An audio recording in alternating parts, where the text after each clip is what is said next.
Well, 1 week after its sudden collapse, the parent company of Silicon Valley Bank has announced it's filing for Chapter 11 bankruptcy protection. It comes as President Biden calls on Congress to crack down on failed banks and their top brass. Chief Washington correspondent Blake Berman is live here in the newsroom. Blake, what does the president want Congress to do?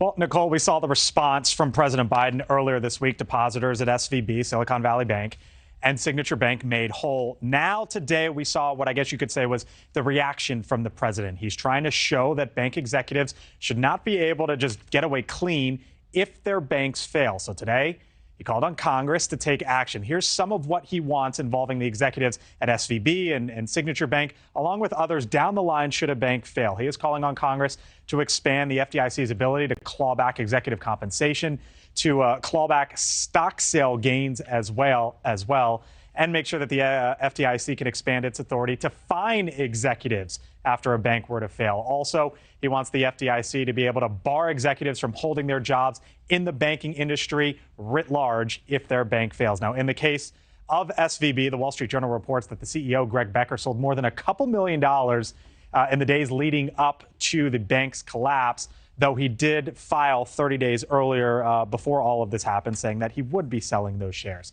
Now, I spoke to a White House official earlier today. They told me that this is not the end from President Biden on this front. Nichole, I'm told that in the coming days, the president will call for additional actions as well. This was described to me as a high priority for President Biden, speaking about the banks and what all this means for the country going forward, Nichole. Yeah, there was a lot of eyes on that stock sale by the CEO. Yeah. Blake, what has been the reaction from Congress? So we heard from the top Democrat on the Senate Banking Committee today. He seemed to throw his support behind this concept.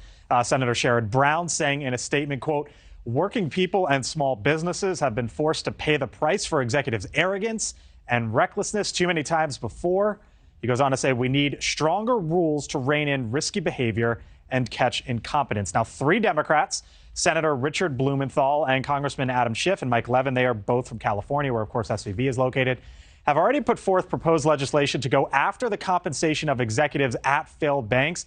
It would call for recouping a significant portion of their compensation, really the trifecta here: income, bonuses, and stock salaries. Should also mention that we reached out to the association that represents the banks, the association in D.C., to see if they supported the idea. So far, though, Nichole, no response from them. All right. No response. Thank you, Blake. Thank you for watching. Go to newsnationnow.com to find NewsNation on your television provider. And don't forget to click the red subscribe button below to get more of NewsNation's fact-driven, unbiased coverage.